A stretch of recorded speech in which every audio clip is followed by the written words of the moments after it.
Hey everyone, I wanted to talk to you about a transit that's coming up basically for most of this year.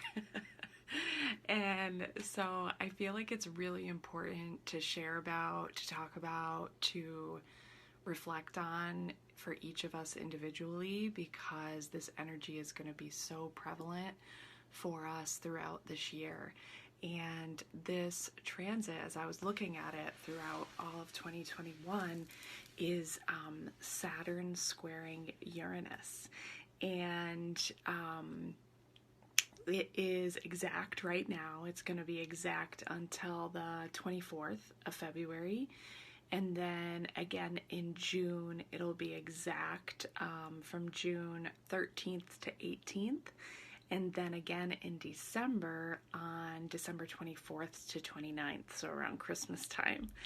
And but in looking at the numbers throughout the entire year, it's actually very close, within 2 degrees, sometimes 3 degrees for most of the year.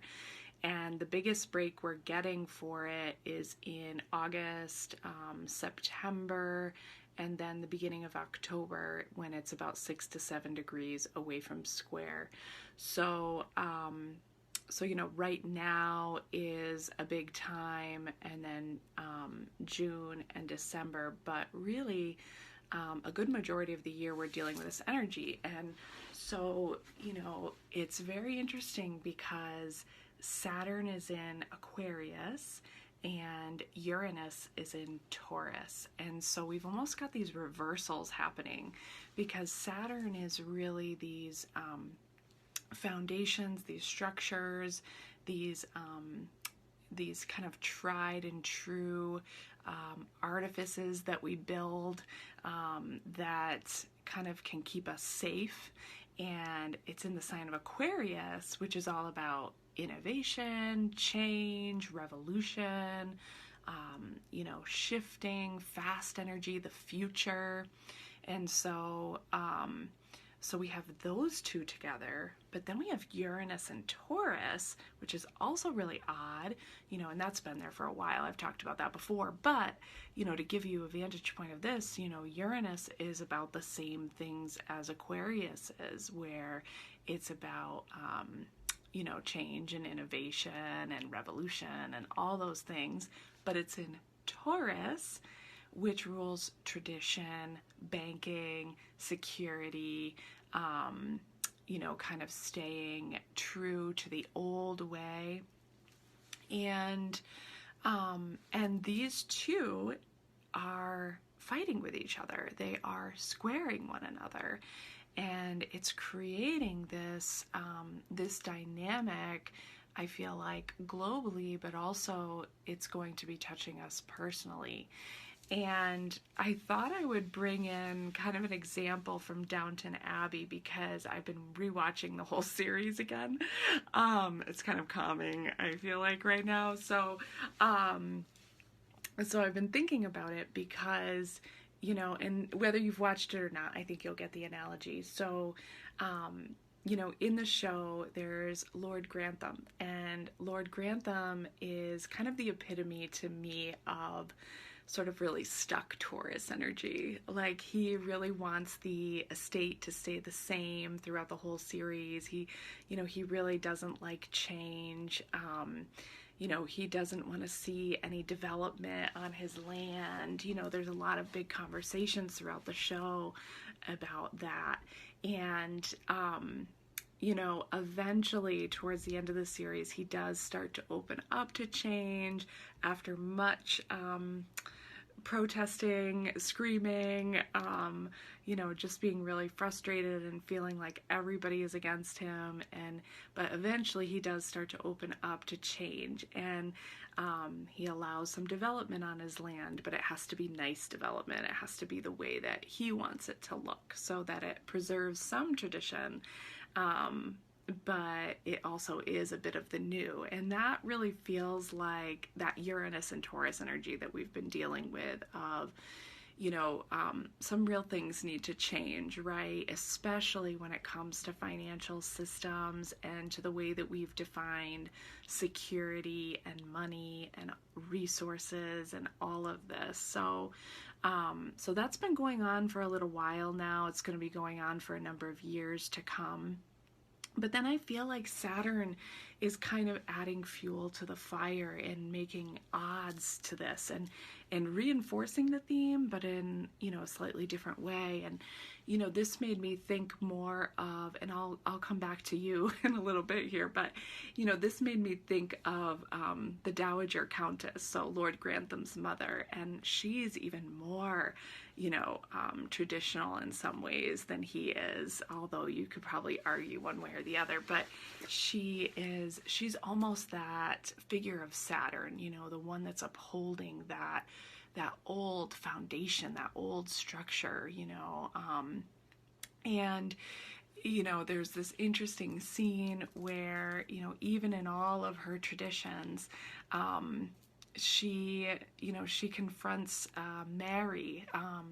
Mary is one of the daughters, and Mary is challenging this idea that she can't get to know her potential husband without going to first spend a week with him and sleep with him, and to figure it out, and so she's kind of embracing this new way that some of the women are doing during that time. And so she goes on this week-long escapade with Lord Gillingham to see would he be a suitable husband, and she eventually figures out that he won't be, but and sorry if I'm spoiling that, but anyway, the Dowager Countess, when she finds out about this, says to Mary, well, he must have seduced you.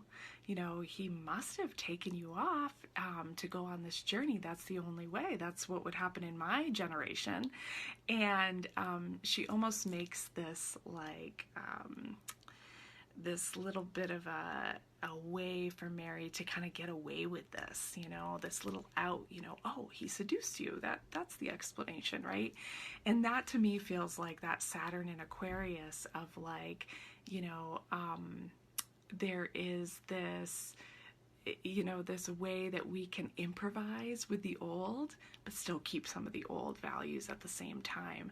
And so we've got this kind of energy that is really dynamically working right now, and it's trying to help us to shake away some of the structures that we've built, some of the traditions, the ideas, the securities that we've built, maybe based on fear, that's Saturn, based on the old way, these old ideas and foundations. And, Uranus and Aquarius are looking to shake this up and create change. So if there are parts of you that are feeling like you really need to change, that you really need to grow, that's part of this energy right now. But what's interesting is we can't throw Saturn out, we can't throw Taurus out, and so the other piece of it is what can you bring with you? What was valuable from your past, from what you've created so far, from the systems that you've built in your life? What can you bring with you into these new changes, right?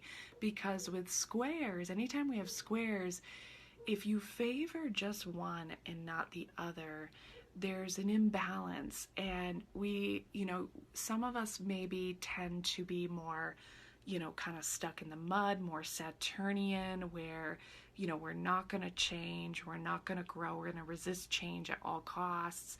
And then other people tend to be too Uranian, where they're constantly changing, they're constantly growing, they're not preserving any tradition in their life or any rootedness.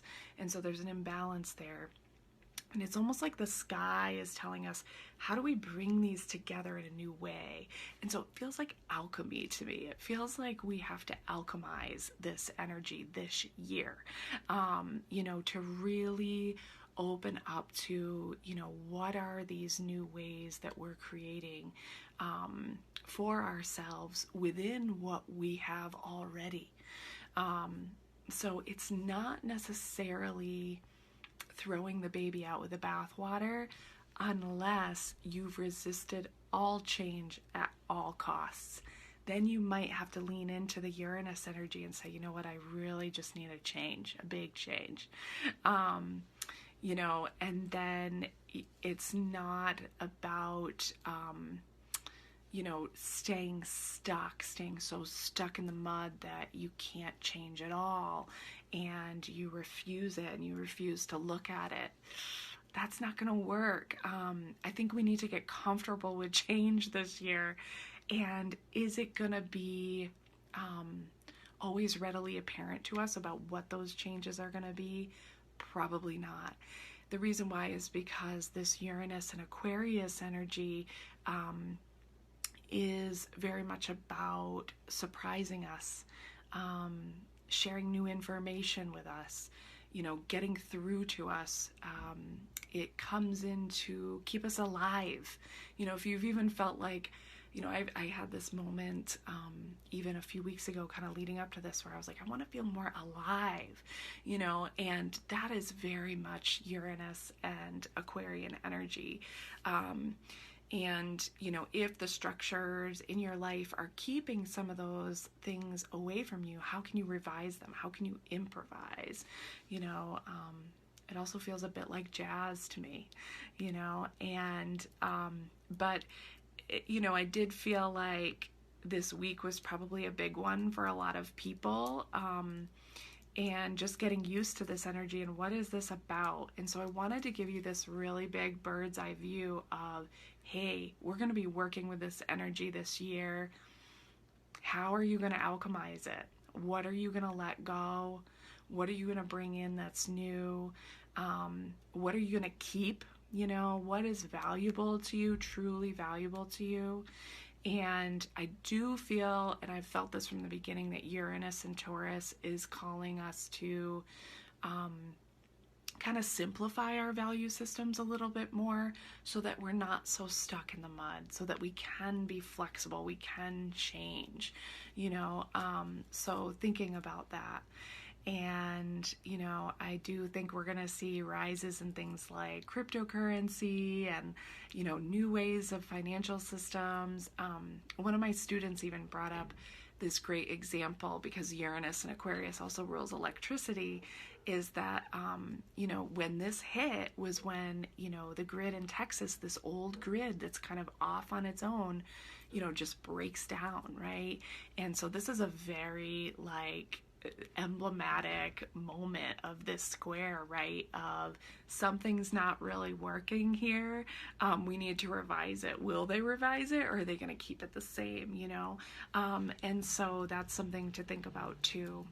So if you've been feeling either the urge to stay stuck in the mud, resist change, not grow, you want to try to lean into embracing that.